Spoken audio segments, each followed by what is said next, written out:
This presentation is relating to the malware event of the 7th of May 2021. The learning objectives are listed on the side. My narration will not repeat written words. Please read them. Slide 1 answers 3 questions and slide 6 1 with conclusion.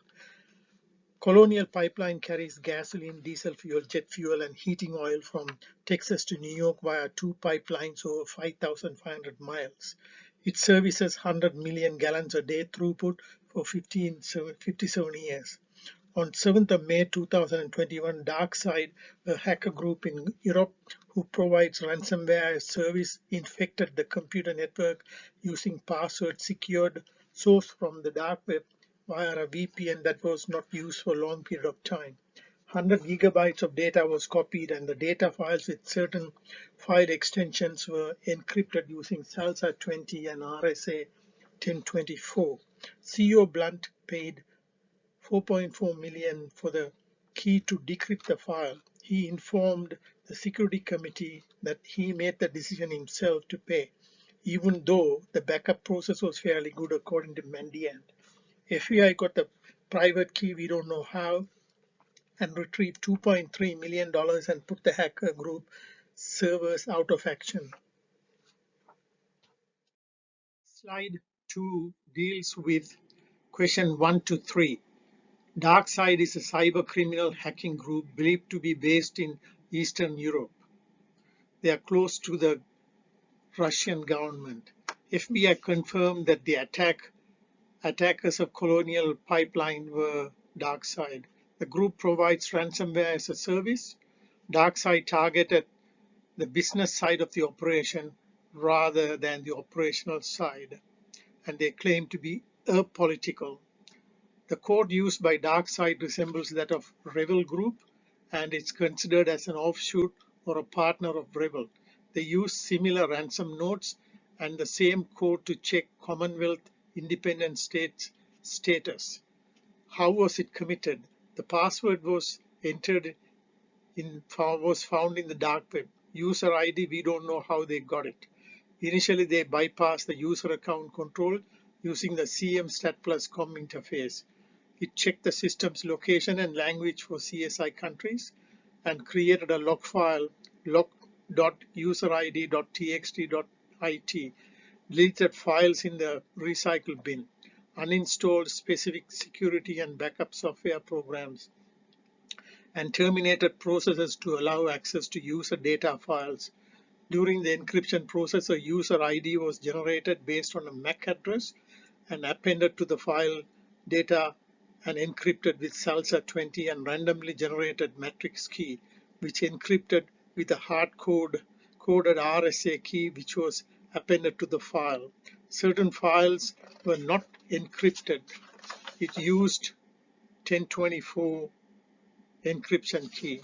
How was it detected? The ransomware left a note titled readme.userid.txt, which directed the user to access a site with Tor.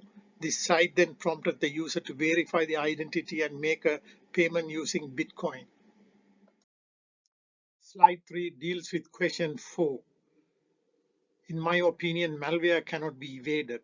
However, with training, risk profiling, and understanding and vigilance, the risk can be mitigated. ACS, the Australian Cyber Security Centre, has the best practice for infrastructure control. Strengthening the weakest link, the human factor, can alleviate large number of activities. It will be possible, one of the possible avenues. The best practice guide by Nutrix.com Data Security has an extensive list with 14 points. However, I have selected 6 of them in the web area, which is, in my opinion, would be the major issue. Update your antivirus software, avoid clicking on links with email, use strong password, update backup. Backup is very important because if you have the backup, you can bring your system quickly. They need to consider the backup, full backup against incremental backups. Keep your computer clean, running, scan every few weeks. Be careful what you download onto your computer. These things are important. It's encouraging to see the government in Australia has established 4 entities to manage the cybersecurity. ACSC encourages organizations to openly, urgently adopt and enhance cybersecurity posture, and then it provides information security manual. Scam watch is done by the ACCC Competition Commissioner, Safety Commissioner, and Office of the Information of Data Breach. Recently, they have enacted few laws to safeguard cyber security. In the US, CISA and FBI has published advisory to protect organizations from destructive malware used in Ukraine. Computer Emergency Readiness Team, a separate team that looks after this area.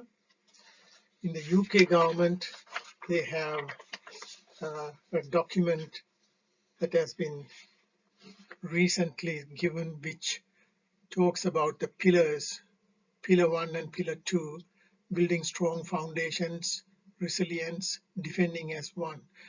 To underpin these, there are 5 objectives, which are managing cybersecurity, protect against cyber attack, detect cybersecurity events, minimize impact cybersecurity mechanisms, develop the right cybersecurity. You can see that organizations, the governments can get together, like what they did with Emotet software. 8 countries got together and brought that down. Slide 5 answers question 5 and concludes this presentation. What is the future? Future is bleak. Bad actors are lurking in the internet.